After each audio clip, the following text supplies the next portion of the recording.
boxnya.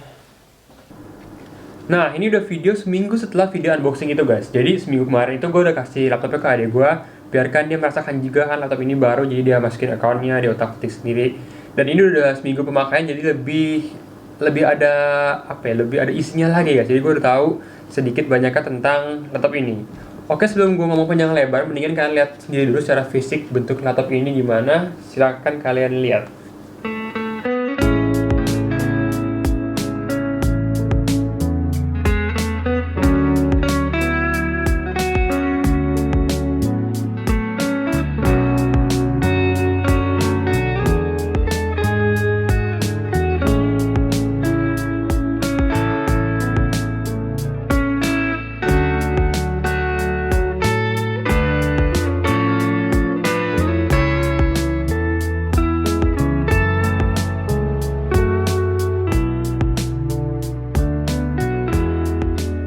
Oke, jadi ini adalah laptop Lenovo L340 IdeaPad.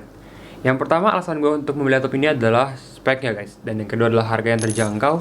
Dan yang ketiga, karena Lenovo sebagai sponsor Ducati di MotoGP. Dan menurut gue itu adalah sesuatu hal yang membanggakan dan membuat gue semakin yakin untuk membeli Lenovo ini. Laptop gaming itu pada umumnya identik ya guys. Jadi kalau Asus itu pasti orang pikirnya ROG, TUF, entah itu Strix atau Zephyrus dan yang lainnya. Kalau Acer itu identik dengan Predator, lalu Lenovo identik dengan Legion, HP dengan Pavilion, dan masih banyak lagi di luar sana, mungkin MSI, Alienware, dan masih banyak lagi deh pokoknya. Tapi menurut gue ini adalah satu laptop gaming yang merendah. Dari segi desain gue sangat suka laptop ini, perpaduan warnanya dari biru ke hitam, bagus banget, keren, dan gue suka logo Sky Blue Lenovo di sini, lalu Sky Blue Lenovo di dalam, lalu di bagian dalam keyboard, dan ada lagi di dekat fan di dalam sini. Jadi laptop ini tuh ada warna sky blue-nya banyak gitu, dan menurut gue biasanya laptop gaming itu warnanya merah, ini biru jadi agak soft, kelihatannya lebih soft gitu. Dan untuk segi material sih ini bukan besi, ini adalah semacam plastik polikarbonat yang dibuat embel-embel steel gini. Oke, sekarang kita ngomongin spek. Ini Core i7 generasi ke-9, Vega-nya grafik Nvidia GeForce GTX 1650 itu udah termasuk lumayan tinggi. Lalu pada saat gue beli, gue dapet gratis ini, kayak joystick atau bukan joystick, ini playstick gitu pokoknya. Lalu ada dua pilihan gitu, kalau nggak ini dapet jam tangan kalau nggak salah. Dan udah dapet free Microsoft, jadi Word, Excel, apalagi PowerPoint, semua Microsoft udah dapet, tinggal masukin email aja dan membuat account. Habis itu kalian bisa register semua. Windows 10 juga udah didapet dari laptop ini. Jadi menurut gue, gila, ini sebuah keuntungan yang luar biasa, karena gue biasa beli laptop cuma beli, abis itu mungkin kalau mau install gue beli lagi, tapi ini udah dapet semua dan wow, bagus banget. Lalu yang gue suka adalah laptopnya ini 15 inci, lebih tepatnya 15,6, tapi nggak terlihat terlalu gede karena bezel di samping sini tuh tipis guys, dan di atas sini yang emang lumayan tebal, tapi itu buat akomodir kameranya di atas sini dan di bawah sini. Lalu salah satu fitur yang diunggulkan oleh Lenovo adalah misalnya ini, kalian kan lagi di kelas nih ya, mungkin gini, misalkan bayangkan ini udah offline gitu ya, bukan lagi pandemi gini, tapi kalian udah lagi bawa ini ke tempat kerja, kantor, ataupun sekolah, kalian lagi misalnya istirahat, lalu kalian nonton sesuatu yang lucu dan teman kalian kepo gitu, dari arah berlawanan teman kalian kayak, nonton apa sih lo, terus dia main tarik layar ini ke belakang. Nah, kalian gak usah takut patah guys, karena laptop ini emang bisa kayak gini. Gila, keren banget deh, bisa kayak gini. Hampir semua Lenovo kayaknya udah bisa kayak gini deh. Nah, lalu fitur unggulan yang lain adalah kamera yang beresolusi 720, tapi kalian bisa matiin dan nyalain baik dari shortcut ataupun langsung di tuas di sini nih, di atas sini. Kalian tinggal tutup dan nyala, dan ketika kalian ingin tahu apakah ini udah tutup atau belum, kalian bisa lihat indikator di kameranya.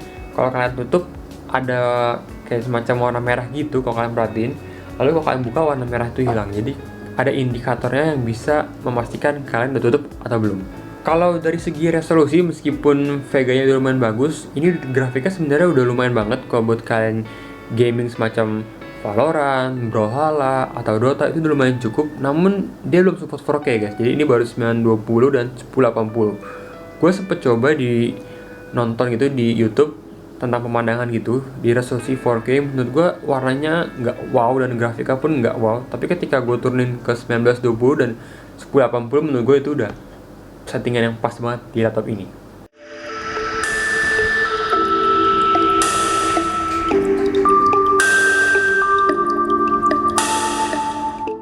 kalau dari segi audio ini udah mengusung Dolby, tapi menurut gue sebenarnya suaranya udah lumayan bagus sih. Tapi gue ini penikmat audio banget, jadi gue sangat menikmati kalau audionya itu bener-bener kerasa kayak deket banget ke kuping. Jadi menurut gue ini rada kurang karena suaranya kayak terdengarnya tuh cuman dari kiri kanan sini.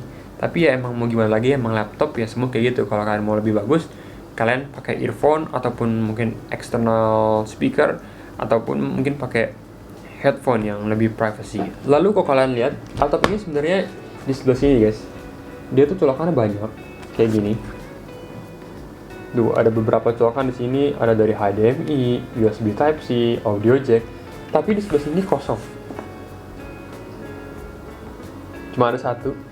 Dan mungkin di sini Lenovo mau nunjukin kalau ini adalah laptop yang simple dan compact. Dan menurut gue kenapa di awal gue bilang ini laptop yang merendah gitu, nggak norak sama sekali.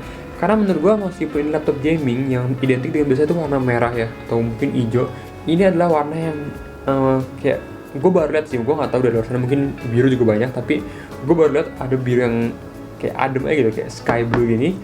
Dan misalnya kalian pakai di kantor gitu ya, kayak gini, dan ketika kalian lagi ketik, mungkin kalau orang yang nggak tahu gitu ini laptop apa, mungkin mereka akan cuek aja. Dan mungkin beberapa orang juga akan nanya ini apa sih, laptop apa sih, karena mungkin dari keyboardnya yang ada biru-biru gini sih. Nah, di keyboard sendiri cuma ada warna biru, terus kalian cuma bisa terangin ada dua macam level keterangan, 1, 2, dan habis itu mati lagi.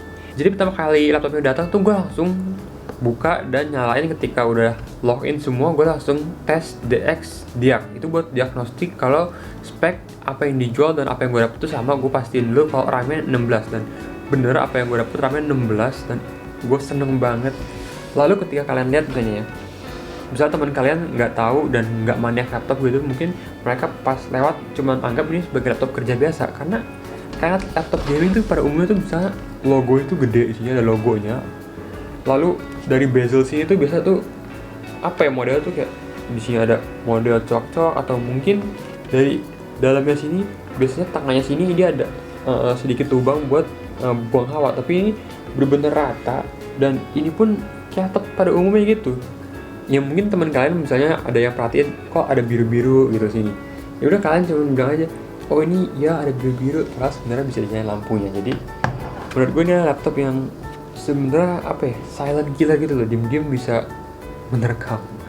Nggak nerekam sih sebenarnya, kayak diajak apapun bisa gitu. Apalagi kalau kalian sehari-hari misalnya cuman nonton YouTube, langsung kerjain data di Microsoft Word, Zoom, ataupun ngerjain tugas, ataupun mungkin pakai Photoshop dan editing di Adobe Premiere atau Filmora ataupun Final Cut. Itu gue nggak tahu Final Cut bisa nggak di Windows, tau gue sih nggak bisa. Itu udah mumpuni banget. Dan kalau kalian pun bisa mau main game yang kecil-kecil ya, sebenarnya kalau kalian tanya tentang game sih bukan gue tepatnya, karena gue bukan gamers. Tapi ada satu ketika kemarin gue lihat adik gue sempet main Valorant di sini, dan gue langsung record. Itu lancar banget dan grafiknya pun bagus. Dan grafik itu sebenarnya udah emang tertanam sini bagus, dan tergantung dari internet kalian. Tergantung internet kalian, kalau bagus ya bagus, kalau nge-lag ya nge-lag. Jadi komputer bagus pun kalau nggak didukung wifi yang bagus, jadi gitu. Selanjutnya yang paling gue senang adalah tombol shortcut di sini guys. Jadi biasanya kan kalau kalian pakai tombol shortcut kan harus pakai Fn terus pencet ya, jadi harus pakai 2 jari gitu kan. Ya itu hal simpel sih, tapi kalau di sini tuh cuma pakai 3 pencet. Ada tombol buat screen share ke PC, lalu ini off cam juga bisa lihat shortcut sini, airplane mode, matiin keypad, bisa balik, matiin mic, kecilin gedein suara, mute, terang gelapin layar, semua bisa kalian akses dari keypad sini. Dan ada pun tombol ketika kalian bisa mau pause, kalian kan bisa pencet spasi, tapi ini dia nambahin shortcut lagi sini, bisa pause dan next dari tombol shortcut sini. Jadi menurut gua sebenarnya ini tombol sih bisa pakai mouse, tapi ya bagus ditambahin tombol gini jadi terlihat lebih profesional. Lalu dari segi build quality keyboard, menurut gua enak banget ya. Ketika diketik tuh halus banget bunyinya. Biasanya kan kalau kalian bisa nge-zoom atau pas screen share gitu, pas presentasi misalnya kalian mau nambahin atau mau menjelaskan gitu, pas kalian ketik tuh biasanya bersih guys. Kalau yang laptopnya berisik banget kedengeran, sampai orang-orang tuh bisa tanya itu yang ketik siapa sih, tapi kalau ini kayak halus banget gitu, bunyi tek tek tek tek enak banget. Cuman ada kekurangan, yaitu di touchpadnya agak sedikit garing. Kalian dengar ya bunyinya ya kan. Keyboardnya udah bagus dan kuat banget, ketika gue tekan-tekan tuh bodinya nggak ikut turun gitu, tapi tetap stay. Dan menurut gue ini bener-bener rigid sih keyboardnya. Semoga aja awet dan nggak gampang rusak. Cuman gue sayangkan dari touchpadnya ini agak sedikit garing sih. Tapi ya nggak masalah, gue biasa sih matiin touchpad kalau nggak perlu, dan gue lebih sering dan suka pakai mouse wireless gini, jadi nggak ribet dan lebih enak aja sih klik ketik-ketiknya gitu. Dari semua kelebihan yang gue sebutkan tadi, nggak mau mengkiri kalau dia juga punya kekurangan guys. Jadi nggak cuma manusia, tapi komputer ini pun ada kekurangannya. Dengan harga segitu, spek yang spektakuler, tapi juga ada beberapa kekurangan. Ini kekurangannya. Jadi ketika adik gue pakai pas sampai 5 jam untuk zoom, lalu dia lanjut main game lagi, gue merasakan heat yang lumayan panas di atas escape sini. Dan ketika gue pegang lumayan nyengat ke tangan, tapi nggak sampai yang overheat bisa buat meleleh gitu, enggak. Cuman agak mengganggu ya panasnya di situ sini. Padahal dia dekat lubang pembuangan hawa, tapi entah kenapa masih terasa panas walaupun dia udah dual fan. Mungkin karena yang satunya kecil, yang satunya gede gitu ya. Makanya gue memutuskan untuk beli external fan kayak gini, tambahan. Nah, gue sarankan kalau kalian emang kerjanya dia lumayan berat atau kerja keras, semua laptop, apapun laptopnya, kalian bisa tambahin ini untuk membantu menjaga mesinnya guys. Nah, yang kedua adalah sebenarnya desainnya ini kan bagus ya. Dari kayak gini kalian lihat kayaknya kokoh banget gitu, kayak besi.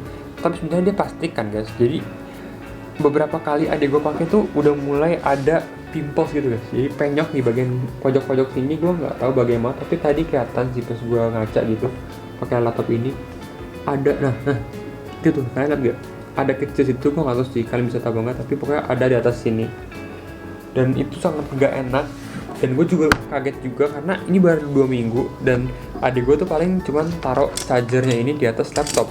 Sedangkan biasanya kalau taruh charger, buku, ataupun bahkan gue pernah taruh botol minum gitu, itu gak kenapa-napa sih di laptop gue. Tapi di sini bahannya agak gampang tergores dan penyok, jadi hati-hati aja kalau taruh. Mungkin dia harus buat satu tempat khusus yang gak ada apa-apa lagi selain laptop ini di situ. Lalu yang ketiga adalah dari slotnya ini.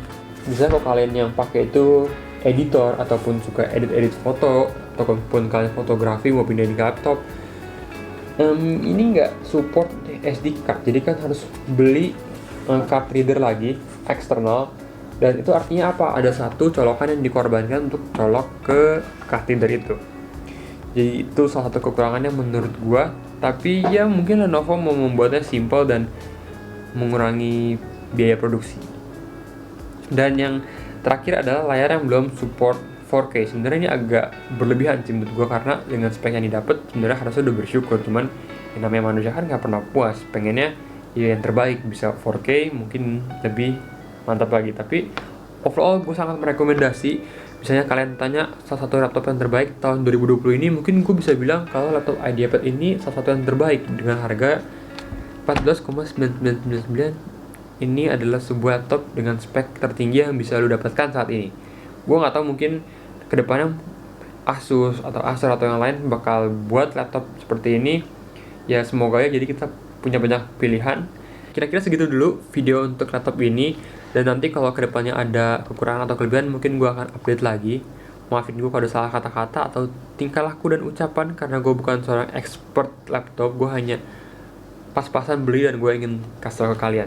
Dan ini pun bukan punya gue, ini punya adik gue. Sebelumnya adik gue tuh pakai Asus ini notebook, dan ini udah rusak karena dia nggak mau connect wifi dan selalu mati gitu. Ini udah dibenerin berkali-kali tapi tetap aja kayak gini. Di sini ada nama yang benerinnya. Nah itu. Lalu gue nggak tahu kenapa ada tanda panah gini. Jadi ini mau dijual dan gantinya adalah ini. Semoga awet dan sampai jumpa di video selanjutnya. Kalau kalian ada kritik saran, kalian bisa tulis di kolom komentar apa yang harus gue perbaiki, karena ini literally video pertama gue membahas sebuah tech kayak gini. See you on the next video. Bye bye.